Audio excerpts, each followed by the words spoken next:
Salam alaikum et bienvenue.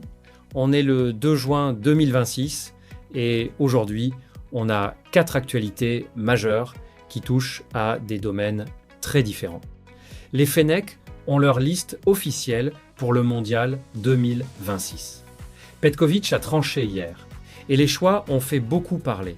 Sonatrach enchaîne un 4e mois consécutif de hausse de ses exportations vers l'Europe. Et les chiffres sont éloquents. Une première historique sur la place financière algérienne avec l'entrée en bourse d'Ayrad, première entreprise tech à franchir ce pas. Et le port d'Annaba franchit un cap stratégique avec l'ouverture d'une zone extra-portuaire sous contrôle douanier. 4 sujets de fond, on décortique tout ensemble. C'est parti. Partie 1, la liste officielle des Fennecs. Petković a tranché. Hier soir, le suspense a pris fin. Vladimir Petković, le sélectionneur de l'équipe nationale d'Algérie, a officiellement communiqué sa liste de 27 joueurs retenus pour la Coupe du Monde 2026 lors d'une conférence de presse tenue à la salle des conférences du stade Nelson Mandela de Baraki. 26 joueurs officiels, plus un gardien supplémentaire réserviste, conformément au règlement FIFA, qui autorise le remplacement des gardiens à tout moment du tournoi. Petković a attendu le dernier délai fixé par la FIFA pour officialiser ses choix. C'est pas du hasard. Cette stratégie lui a permis d'évaluer l'état physique et la forme de ses internationaux jusqu'à la veille de l'annonce. La majorité des joueurs convoqués avaient déjà rejoint le stage de préparation entamé le lundi 26 mai au Centre technique national de Sidi Moussa. Regardons la liste de près. Dans les cages, 4 gardiens ont été retenus. Lucas Zidane, Oussama Benbot, Melvin Mastil du FC Stade Lyonnais et Abdelatif Ramdan du MC Alger qui occupent le rôle de réserviste. Ce choix de 4 gardiens s'explique par une précaution réglementaire. La FIFA autorise le remplacement des portiers à tout moment du tournoi, même en dehors des blessures habituelles. En défense, les cadres habituels sont là, Aïssa Mandi, Rami Bensebaini de Dortmund, Ryan Ait Nouri et Jaouen Hadjam. En revanche, Youssef Attal est forfait suite à une rupture du tendon d'Achille, une absence douloureuse pour un joueur qui espérait vivre ce mondial. Au milieu, le retour le plus remarqué est celui de Nabil Bentaleb. Le Lillois avait quasiment disparu des radars de la sélection. Ses performances remarquables en fin de saison lui ont valu un retour fracassant. Aux côtés de Boudaoui, Ibrahim Maza, Fares Chaibi et Houssem Aouar, il apporte de l'expérience et de la qualité. En attaque, Riyad Mahrez reste le capitaine et le leader incontesté. Mohamed Amoura, malgré la relégation de Wolfsburg en 2e division allemande, garde la totale confiance du sélectionneur. Ben Boili et Gedjemis complètent le secteur offensif. Maintenant parlons des absences, parce qu'elles ont autant fait parler que les sélections elles-mêmes. 3 grands absents ont choqué. Ismaël Benasser, Bagdad Bounedjah et Ilan Kebal. Ce sont 3 joueurs qui étaient des habitués du groupe. Benasser notamment, 56 sélections, artisan de la CAN 2019, a exprimé publiquement son incompréhension dans un entretien accordé à la Gazette du Fennec.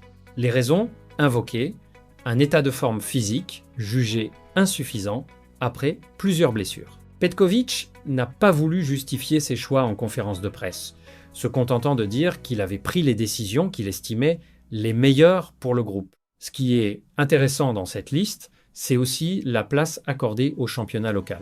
Petković a intégré plusieurs joueurs évoluant en Ligue 1 Mobilis, envoyant un signal clair. Le football algérien domestique produit des joueurs capables de représenter la nation au plus haut niveau mondial. L'Algérie est dans le groupe J, avec l'Argentine, l'Autriche et la Jordanie. Le premier match, le 17 juin à Kansas City face à l'Argentine, championne du monde en titre, sera le rendez-vous le plus attendu. Un choc immédiat, une montagne dès l'entrée, mais c'est exactement le genre de défi que cette génération attend depuis longtemps. Partie 2 Sonatrach, 4 mois de hausse consécutif, l'Algérie bouclier énergétique de l'Europe. La deuxième actualité de ce 2 juin est une confirmation en chiffres de la puissance énergétique algérienne.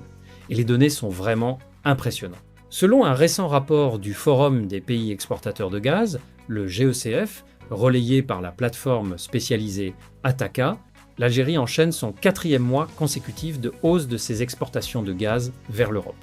Pour être précis, les livraisons algériennes par gazoduc vers l'Espagne ont progressé de 7% entre janvier et avril 2026 par rapport à la même période en 2025, et vers l'Italie, la hausse est de 4% sur la même période.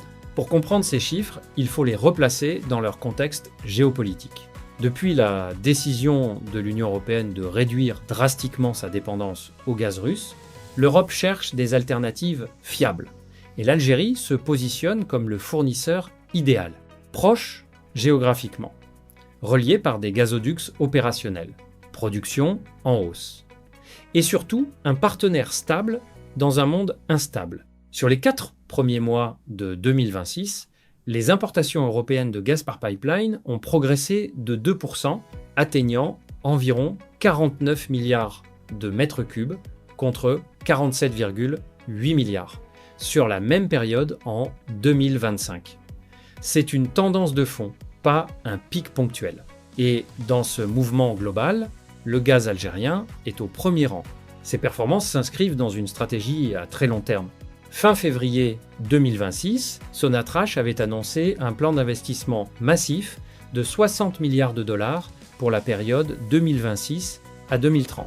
L'objectif affiché est ambitieux, doubler la production de gaz naturel à l'horizon 2030 pour atteindre près de 200 milliards de mètres cubes par an contre environ 100 milliards actuellement. Si cet objectif est tenu, l'Algérie intégrerait le cercle restreint des 5 premiers producteurs mondiaux de gaz naturel. Dans le même mouvement, l'Algeria Bid Round 2026 a été lancé. C'est un appel d'offres international portant sur 7 blocs d'exploration ouverts aux compagnies étrangères. Ces 7 périmètres couvrent des bassins cumulant 8,63 milliards de mètres cubes de ressources gazières et 19 milliards de mètres cubes de réserves déjà découvertes. Les analystes voient dans cet appel d'offres un signal d'ouverture historique pour l'exploration algérienne. Un chiffre donne la mesure de l'importance de Sonatrach pour l'économie nationale. Le groupe assure plus de 90% des recettes en devises du pays. C'est considérable. Et c'est aussi la raison pour laquelle la diversification économique reste un impératif stratégique. Car si le gaz reste le moteur, la machine algérienne ne peut pas rouler sur un seul cylindre indéfiniment. Ce qu'on peut dire avec certitude aujourd'hui, c'est que l'Algérie est devenue un acteur énergétique incontournable pour l'Europe. Pas seulement un fournisseur parmi d'autres, mais un partenaire stratégique dont l'Europe a besoin pour traverser sa transition énergétique sans rupture d'approvisionnement. Partie 3, ERAD en bourse. Une première historique pour la tech algérienne. La troisième actualité de ce jour est celle que les acteurs de l'écosystème numérique algérien attendaient depuis longtemps. Depuis ce 8 juin 2026, une entreprise technologique algérienne est officiellement cotée en bourse. IRAD SPA, spécialisée dans l'ingénierie logicielle, a ouvert sa souscription à la bourse d'Alger. La COSOB, la Commission d'organisation et de surveillance des opérations de bourse, avait validé cette entrée dès le 15 avril 2026. Et ce 1er juin, la période de souscription a officiellement démarré. Elle durera jusqu'au 30 juin 2026. Regardons les chiffres concrets. ERAD émet 1,25 million d'actions nouvelles, représentant 20% de son capital. Le prix par action est fixé à 800 dinars algériens. La souscription minimale est de 10 actions, soit 8000 dinars, ce qui est volontairement accessible pour permettre au plus grand nombre d'Algériens de participer. L'objectif est de lever environ 1 milliard de dinars, soit une augmentation de capital de 25%. Mais qui est IRAD ? C'est une société fondée en 2009 par Mohamed Lamine Belbachir. Elle est spécialisée dans l'ingénierie logicielle et gère des solutions numériques pour de grandes institutions, Sonatrach, le ministère de la Défense et d'autres entités gouvernementales. C'est ce qui en fait une société à part dans l'écosystème tech algérien. Elle n'est pas une start-up en phase de démarrage cherchant ses premiers clients. Elle dispose déjà, en contrat signé, de 80% de son chiffre d'affaires projeté. C'est une entreprise installée, avec des clients institutionnels de premier rang, qui cherche à financer sa croissance via la bourse. L'offre est structurée en 3 catégories pour diversifier la base actionnariale. La première catégorie est réservée aux personnes physiques résidentes en Algérie. La deuxième cible, les institutionnels algériens. La troisième est ouverte à la diaspora et aux investisseurs étrangers. Un équilibre pensé pour créer une actionnariat diversifiée. Ce qui rend cette introduction en bourse particulièrement symbolique, c'est son rendement annoncé. Les représentants de tel groupe, qui ont accompagné Ayrad dans ce processus, ont mis en avant un rendement de 9,45% en moyenne lissé sur 5 ans. Pour comparaison, le soukouk souverain émis par le Trésor public algérien en début d'année offrait 6,6%. Ayrad offre donc un rendement supérieur de presque 3 points à celui de l'État algérien.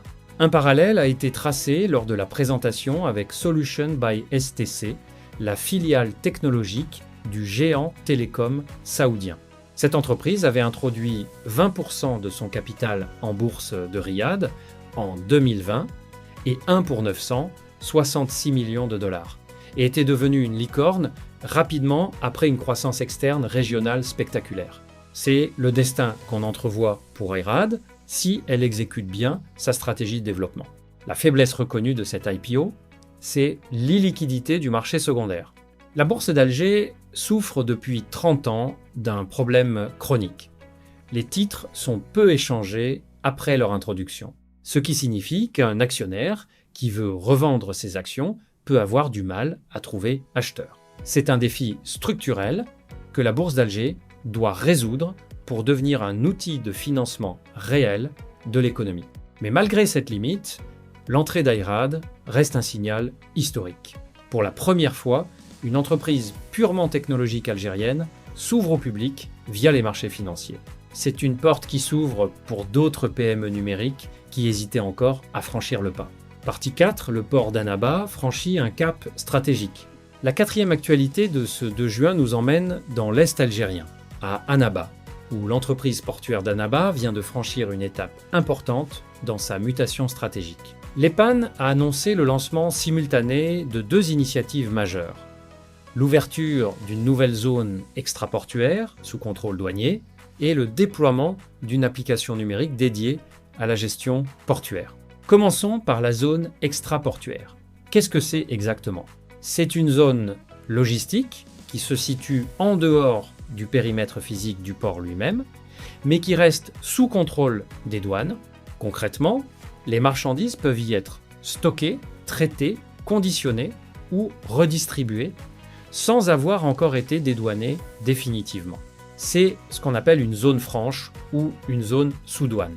Pour les importateurs et exportateurs, c'est un outil de flexibilité logistique majeur. Ils peuvent organiser leur supply chain plus efficacement, réduire les délais d'attente dans le port et optimiser leurs coûts de stockage.